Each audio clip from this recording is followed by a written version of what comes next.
ಇತಿಹಾಸ ಮರ್ತವನು ಇತಿಹಾಸವನ್ನ ಸೃಷ್ಟಿ ಮಾಡಲಿಕ್ಕೆ ಸಾಧ್ಯ ಇಲ್ಲ ಅಂತ ಹೇಳಿ ಅಂಬೇಡ್ಕರ್ ಅವರು ಹೇಳಿದ್ದಾರೆ. ಈಗ ನಾವು ಕೂಡ ಮಹಾತ್ಮ ಗಾಂಧೀಜಿಯವ್ರನ್ನ ಈ ದೇಶದ ಮಹಾತ್ಮ ಅಂತ ಹೇಳಿ ನಾವು ಯಾವುದೋ ಅಧಿಕಾರಕ್ಕೆ ಅವರು ಆಸೆ ಪಟ್ಟವರಲ್ಲ ಅಂತ ಹೇಳಿ ಪ್ರತಿ ಊರಿನಲ್ಲಿ ಅವರ ಪ್ರತಿಮೆಗಳನ್ನ ನೋಡ್ತೇವೆ, ಹೆಸರುಗಳನ್ನ ನೋಡ್ತೀವಿ. ಅದೇ ರೀತಿಯಲ್ಲಿ ಇವತ್ತು ಇಡೀ ದೇಶದ ಉದ್ಗಲಕ್ಕೂ ಕೂಡ ಯಾವ ಬೇಕಾದಷ್ಟು ದೇವರುಗಳನ್ನ ನಾವೆಲ್ಲ ಕಾಣ್ತಾ ಇದ್ದೇವೆ, ದೇವರುಗಳನ್ನ ಮೂರ್ತಿಗಳನ್ನ ನಾವು ನೋಡ್ತಾ ಇದ್ದೇವೆ. ಆದ್ರೆ ಒಬ್ಬ ವ್ಯಕ್ತಿ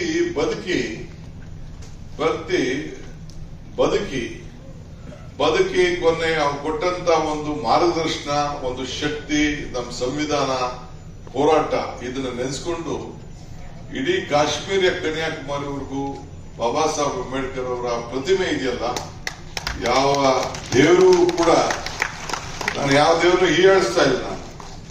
ಆದ್ರೆ ವ್ಯಕ್ತಿ ಆ ದೇವರನ್ನ ನಾವು ಒಂದು ಭಾವನೆ ರೀತಿಯಲ್ಲಿ ಒಗ್ಗೂಡ್ಲಿಕ್ಕೆ ಧರ್ಮದ ವಿಚಾರದಲ್ಲಿ ನಾವು ಚಿಂತನೆ ಮಾಡ್ತಿದೀವಿ. ಇದು ಎಲ್ಲ ವರ್ಗಕ್ಕೆ. ಆದ್ರೆ ಒಂದೇನಪ್ಪಾ ಅಂದ್ರೆ ನಾನು ತಮ್ಗೆಲ್ಲ ಹೇಳೋದು, ಈ ಬಾಬಾ ಸಾಹೇಬ್ ಅಂಬೇಡ್ಕರ್ ಅವರ ಚಿಂತನೆ, ವಿಚಾರ, ಜನ್ಮ ಆಚರಣೆ ಇದು ಬರೀ not A schedule caste issue.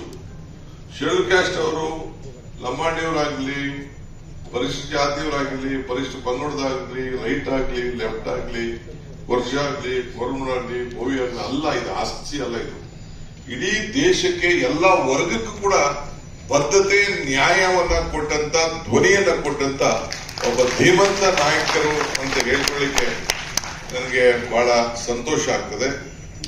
ಅದಕ್ಕೆ ನಾವು ಕೂಡ ಈ ವರ್ಷ 100ನೇ ವರ್ಷದ ಆಚರಣೆಯನ್ನು ನಾವು ಏನು ಬೆಳಗಾಂನಲ್ಲಿ ಮಹಾತ್ಮ ಗಾಂಧೀಜಿಯವರನ್ನ ಸ್ಮರಿಸಿಕೊಂಡು ಮಲ್ಲಿಕಾರ್ಜುನ್ ಖರ್ಗೆ ಅವರ ನಾಯಕತ್ವದಲ್ಲಿ ದೇಶದಲ್ಲಿ 100ನೇ ವರ್ಷದ ಆಚರಣೆ ಬೆಳಗಾಂನಲ್ಲಿ ನಾವು ಈ ಒಂದು 100 ವರ್ಷ ಕಾರ್ಯಕ್ರಮದಲ್ಲಿ ಆಗ ಅನೇಕರು ವಿರೋಧ ಪಕ್ಷದ ನಾಯಕರುಗಳು ಪಾರ್ಲಿಮೆಂಟ್ ಅಲ್ಲಿ ಬೇರೆ ಕಡೆ ಮಾಡಿದಂತ ಮಾತುಗಳು ಇವೆಲ್ಲ ಕೂಡ ಕೇಳಿದಾಗ ಅದಕ್ಕೆ ನಾವು ಆ ಹೆಸರನ್ನ ಜೈ ಭೀಮ್, ಜೈ ಸಂವಿಧಾನ, ಜೈ ಬಾಪು ಅಂತೇಳಿ ಆ ಹೆಸರನ್ನ ಇಟ್ಟು ಆ ಒಂದು ಕಾರ್ಯಕ್ರಮಕ್ಕೆ ಒಂದು ಹೊಸ ರೂಪವನ್ನು ಕೊಟ್ಟಿದ್ದು ನಿಮ್ಗೆಲ್ಲ ಕೂಡ ನೆನಪಿರಬೇಕು ಅಂತೇಳಿ ನಾನು ಭಾವಿಸ್ಕೊಂಡಿದ್ದೇನೆ.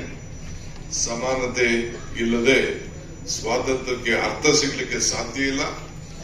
ಜ್ಞಾನವಿಲ್ಲದಕ್ಕೆ, ಜ್ಞಾನ ಇಲ್ಲದೆ ಶ್ರೇಷ್ಠಕ್ಕೆ ಆಸ್ತಿ ಕೂಡ ಇಲ್ಲ ಅನ್ನೋದನ್ನ ಗಮನದಲ್ಲಿಟ್ಕೊಂಡು ನಮ್ಮ ಜೀವನ ಸಾರ್ಥಕ ಆಗ್ಬೇಕಾದ್ರೆ ನಾವು ಎಷ್ಟು ಸುಖ ಸಂತೋಷದಿಂದ ಎಂಬುದು ಅನ್ನೋದಕ್ಕಿಂತ ನಮ್ಮ ಜೊತೆ ಎಷ್ಟು ಜನನ ನಾವು ಒಟ್ಟಿಗೆ ಆ ಸಂತೋಷದ ಜೊತೆಯಲ್ಲಿ ಜನರನ್ನ ಬದುಕನ್ನ ನಾವು ಬದಲಾವಣೆಯನ್ನ ಮಾಡಿದ್ದೇವೆ ಎಂದು ಮುಖ್ಯ ಅನ್ನೋದನ್ನ ನಾವು ಕೆಲಸವನ್ನು ನಾವು ಮಾಡಿಕೊಂಡು ನಮ್ಮ ಸರ್ಕಾರ ಹೋಗ್ತಾ ಇದೆ.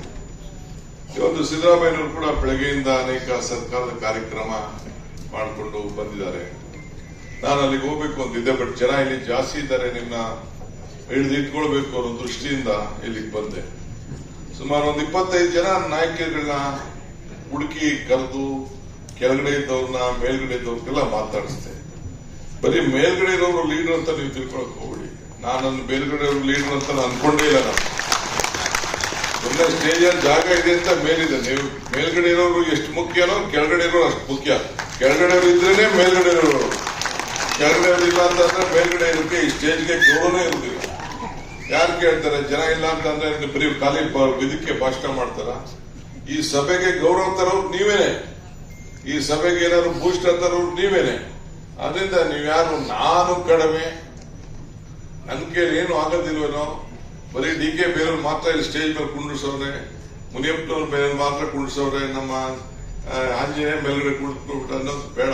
DVG ಅವ್ರು ಏನ್ ಹೇಳ್ತಾರೆ? ನಾನು ಮಮ್ಮಾಡ ಕೈಗೆ ದೊರಜ ಹುಜ್ಜುಗವ, ನಾನೇನು ಹುಲ್ಲು ಕಡ್ಡಿ ಎಂಬ ನುಡಿಬೇಡ, ಹೀನ ಮಾವುದು ಮಿಲ್ಲ ಜಗದ ಗುಡಿಯೊಳಗೆ ತಾಣ ನಿಲ್ಲುವುದು ಮಂಕುತಿಮ್ಮ ಅಂತ. ಈ ದೇಹದ ಜಗದ ಗುಡಿಯಲ್ಲಿ ಕೆಳಗಡೆ ಇರೋರ್ಗೂ ಅವಕಾಶ ಇದೆ, ಮೇಲ್ಗಡೆ ಇರೋ ಅವಕಾಶ ಇದೆ, ಕೆಳಗಡೆ ಕೂತಿರೋರ್ಗೂ ಅವಕಾಶ ಇದೆ, ಹೊರಗಡೆ ಕಾಯ್ಕೊಂಡಿರೋರ್ಗೂ ಅವಕಾಶ ಇದೆ. ಸೊ ಅದಕ್ಕೆ ನಾನು ಇವತ್ತು ಅನೇಕ ನಾಯಕರುಗಳನ್ನ, ನಮ್ಮ ಹೆಣ್ಮಗಳು ಇಲ್ಲೆಲ್ಲ ಕೂತಿದ್ದಾಳೆ, ಶುಭ ಕೆಳಗಡೆ ಕೂತಾಳೆ, ಅವಳು control room, control room reception ಮಾಡೋ ಕೆಲಸ. ನೋ, ರಿಸೆಪ್ಷನ್ ಅಲ್ಲ ಅವಳ ಕೆಲಸ. ಒಬ್ಬ ಕೆಪಿಸಿಸಿ ಆಫೀಸ್ ಬೇರೆ ಏನ್ ಕೆಲಸ ಮಾಡ್ತಾರೆ ಆ ಕೆಲಸ ಹೆಣ್ಮಕ್ಳು ಮಾಡ್ತಾ ಇದ್ದಾರೆ. ಅದರಿಂದ ಯಾರು ನಾವು ಕೀಳು ಭಾವನೆಯಿಂದ ಯಾರನ್ನು ಕೂಡ ಕಾರ್ಯಕರ್ತನ ನೋಡ್ಲಿಕ್ಕೆ ಸಾಧ್ಯ. ಅದಕ್ಕೆ ನಾನು ಎಲ್ಲರನ್ನೂ ಕರೆಸಿ ಇಲ್ಲಿ ಕುಂಡಿಸ್ಕೊಂಡು ಟ್ರೈಬಲ್ಸ್ಗೆ, ಲೆಫ್ಟ್ಗೆ, ರೈಟ್ಗೆ, ಲಂಬಾಣಿಗೆ, ಬೋವಿಗೆ ಎಲ್ಲರೂ ಕೂಡ ನಾನು ಇಲ್ಲಿ ಸುಮಾರು ಒಂದು 20 ಜನಕ್ಕೆ ಮಾತಾಡಿಸಿ, ಬೇರೆ ನಾಯಕರಿಗೂ ಮಾತಾಡಿಸಿ, ಯಾರಲ್ಲಿ ಯಾವ್ಯಾವ ನಾಯಕತ್ವ ಗುಣವನ್ನ, ಅಂಬೇಡ್ಕರ್ ಅವರ ಆಚಾರ ವಿಚಾರವನ್ನ ಯಾವ ರೀತಿ ಪ್ರಚಾರ ಮಾಡಲಿಕ್ಕೆ ಶಕ್ತಿ ಇದೆ ಅಂತೇಳಿ ನಾನು ಕೂಡ ಪ್ರಯತ್ನ ಮಾಡಿ ನಾನು ಕೂತ್ಕೊಂಡು ಶಾಂತಿಯಿಂದ ನಾವೆಲ್ಲ ಕೂತ್ಕೊಂಡು ಸುದರ್ಶನ್ ಅವರು ಹೇಳೋದು let us give opportunity to others ಬೇರೆಯವ್ರಿಗೆ ಅಂತೇಳಿ. ಸೊ ಅದನ್ನ ನಾವು ಮಾಡ್ಕೊಂಡು ನಾವು ಹೋಗ್ತಾ ಇದ್ದೇವೆ. ಸೊ ಹಂಗೆ ಈ ಸಂದರ್ಭದಲ್ಲಿ ಮುಖ್ಯಮಂತ್ರಿಗಳು ಕೂಡ ಇದ್ದಾರೆ.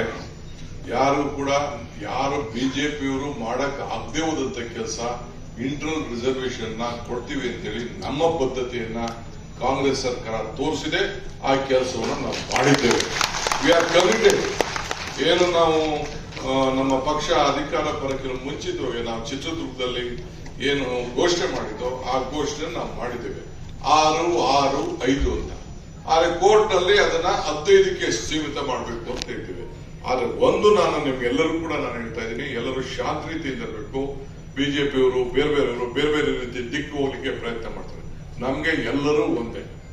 ಯಾರು ಶೆಡ್ಯೂಲ್ ಕ್ಯಾಸ್ಟ್ಗೆ ಸೇರಿದ್ದೀರಿ, ಯಾರು ರಿಸರ್ವೇಶನ್ ಸೇರಿದ್ದೀರಿ, ವರ್ಷ ಇರ್ಬೋದು, ಅಲೆಮಾರಿಗಳಿರ್ಬೋದು, ರೈಟ್ ಇರ್ಬೋದು, ಲೆಫ್ಟ್ ಇರ್ಬೋದು, ಲಂಬಾಣಿಗಳಿರ್ಬೋದು, ಬೋವಿಗಳಿರ್ಬೋದು, ಎಷ್ಟು ನೂರಾರು ಸಮುದಾಯಗಳಿದೆ, ಅದೆಲ್ಲ ನಮ್ಗೆ ಒಂದು ಈ ಹಸ್ತದ ಒಳಗಡೆ ಇದೆ. ಈ ಹಸ್ತನೇ ಅವರಿಗೆ ರಕ್ಷಣೆಯನ್ನು ಕೊಡಲಿಕ್ಕೆ ಸಾಧ್ಯ ಅನ್ನೋದು ಕೂಡ. ಅದರಿಂದ ಅಪಾಯಿಂಟ್ಮೆಂಟ್ ವಿಚಾರದಲ್ಲಿ ಯಾರೋ ಅದನ್ನ ಎತ್ಕಟ್ಲಿಕ್ಕೆ ಪ್ರಯತ್ನ ಮಾಡ್ತಾ ಇದ್ದಾರೆ. ಆದ್ರೆ ನಾವು ತೆಗೆದುಕೊಂಡಂತ ನಿರ್ಧಾರ ಅವತ್ತೇನು ಸದಾಶಿವ ಆಯೋಗ ನಾವೇನು ರಚನೆ ಮಾಡಿದೋ ಅದು ಕೂಡ ಇವತ್ತು ಸದಾಶಿವ ಆಯೋಗ ಪ್ರಾರಂಭ ಮಾಡಿ ಅದಕ್ಕೆ ಹೊಸ ರೂಪ ಸಿಗದೆ ಇರ್ಬೋದು. ಮತ್ತೆ 200 ಕೋಟಿ ರೂಪಾಯಿ ಖರ್ಚು ಮಾಡಿ ನಾಗಮೋಹನ್ ದಾಸ್ ಅವರ ಕೈಗಳಲ್ಲಿ ರಚನೆ ಮಾಡಿಸಿ ಪ್ರತಿ ಮನೆಗೂ ಕೂಡ ಸರ್ವೆ ಮಾಡಿಸಿ ಒಂದು ಜನಸಂಖ್ಯೆಯನ್ನು ತಂದಿಟ್ಟು ಒಂದು ತೀರ್ಮಾನವನ್ನು ನಾವು ಮಾಡಿದ್ದೇವೆ. ಮುಂದೊಂದು ದಿನದಲ್ಲಿ ಅದನ್ನ ಕೂತ್ಕೊಂಡು ಸರಿಪಡಿಸ್ತೇವೆ. ಇದು 1% 0.5% ಏನ್ ಜಗಳ ಏನು ಅವಶ್ಯಕತೆ ಇಲ್ಲ. ಎಲ್ಲ 15% ಪೂಲಲ್ಲೇ ಇದ್ರಿ ನೀವು, ಎಲ್ಲರೂ 15% ಪೂಲಲ್ಲಿ ಇದ್ರಿ. ಯಾರು ಕೂಡ ಮೇಲೆ ಭಾವನೆ ಸಮಾನತೆ ಅಂಬೇಡ್ಕರ್ ಅವರು ನಿಮ್ಮಲ್ಲಿ ಇಂಟರ್ನಲ್ ಮಾಡಿಕೊಂಡು ಜಗಳಾಡಿ ಅಂತ ಅಂಬೇಡ್ಕರ್ ಅವರು ಹೇಳಿದಾರ? ಏನಿಲ್ಲ. ಎಲ್ಲ ಸಮಾನತೆಯಿಂದ ಬೆಳೆದ್ರು. ಇಲ್ಲಿ ಮಾನವತೆ, ಇಲ್ಲಿ ಮಾನವೀಯತೆ, ಅದು ತಾವು ತಿಳ್ಕೊಂಡಿರ್ಬೇಕು. 10 ವರ್ಷಕ್ಕೆ ಏನೋ ನಿಗದಿ ಆಯ್ತು, 10 ವರ್ಷಕ್ಕೆ ಇದೆಯಾ? ಎಕ್ಸ್ಪ್ಯಾಂಡ್ ಆಗ್ತಾ ಇದೆ. ಎಷ್ಟು ಜನಕ್ಕೆ ಅನುಕೂಲ ಆಗಿಲ್ಲ. ಹಿಂದೆ ಹೇಗಿತ್ತು, ಈಗ ಹೇಗಿದೆ, ಎಲ್ಲರೂ ಕೂಡ ನಾವು ಸಮಾನತೆಯನ್ನು ನೋಡ್ಕೊಂಡು ಬರ್ತಾ ಇದೀವಿ. ಇದು ನಮ್ಮ ಪಕ್ಷದ ನಿರ್ಧಾರ. ಅದಕ್ಕೆ ನಾನು ಈ ಪಕ್ಷದ ವೇದಿಕೆಯಲ್ಲಿ ಹೇಳ್ತಾ ಇದ್ದೀನಿ, ಎಲ್ಲ ನಾಯಕರುಗಳು ಹೇಳ್ತಾ ಇದ್ದೀನಿ, ಕಾರ್ಯಕರ್ತರು ಹೇಳ್ತಾ ಇದ್ದೀನಿ, ಇದು ಸಮಾನತೆಗೆ. ಹೆಚ್ಚಿನ ವಿಡಿಯೋಗಳಿಗೆ ಪ್ರತಿಧ್ವನಿ ಯೂಟ್ಯೂಬ್ ಚಾನೆಲ್ ಸಬ್ಸ್ಕ್ರೈಬ್ ಮಾಡಿ, ಬೆಲ್ ಐಕಾನ್ ಕ್ಲಿಕ್ ಮಾಡಿ.